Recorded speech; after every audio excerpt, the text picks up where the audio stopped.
grievances of the teachers is here.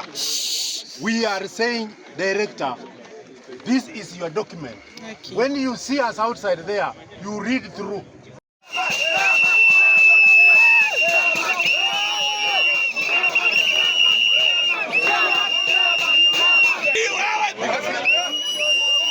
The Kenya Union of Post-Primary Education Teachers KUPPET in Kakamega joined their colleagues in their nationwide teachers strike that began on Monday morning. The teachers gathered at KUPPET offices in Kakamega town before marching to their regional commissioner's office, where they presented a petition to Western Regional Director of Teachers Service Commission Joseph Oduor Mugele. The union's branch secretary General Harrison Otata said the strike is on until their grievances are addressed.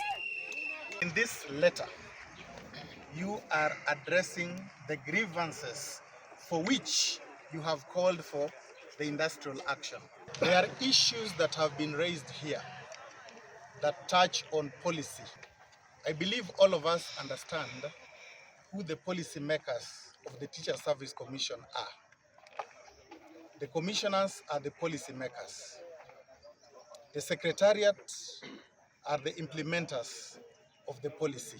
So when we talk about a policy issue, and we are demanding that some of the policy issues are revised, we are saying therefore that for us who are here, who have listened to your grievances, we will do a report to our Secretary Teacher Service Commission on the issues that you have raised here that touch on policy matters, so that as the Secretary of the Teacher Service Commission, she will hand it over to the board, so that the board can review, can revise, can even altogether expunge from our policy and replace with other policies.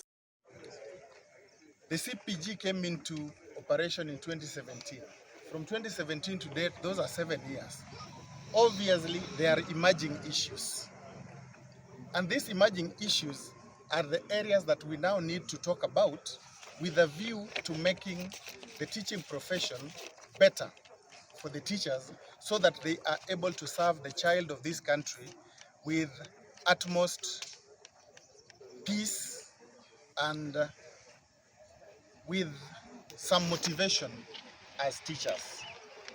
We are out officially on a strike. Yes. That started this morning at midnight. Yes. The government has decided intentionally to disobey the law. Last year, the president himself pronounced clearly that he's going to give teachers something small to cushion them on the housing levy, which was staggered in 2 phases. Last year, we indeed received the first phase.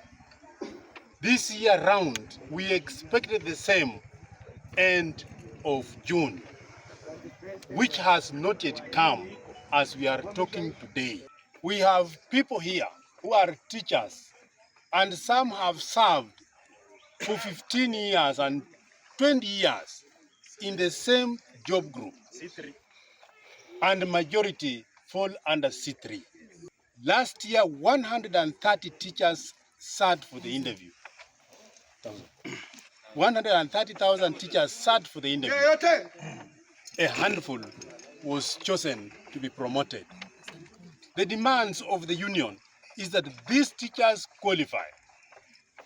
And you cannot say you failed an interview when you have taught children and they have passed.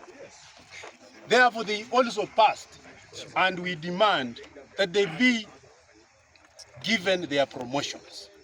And we continue being on strike until we have the last word from our Secretary General from Nairobi.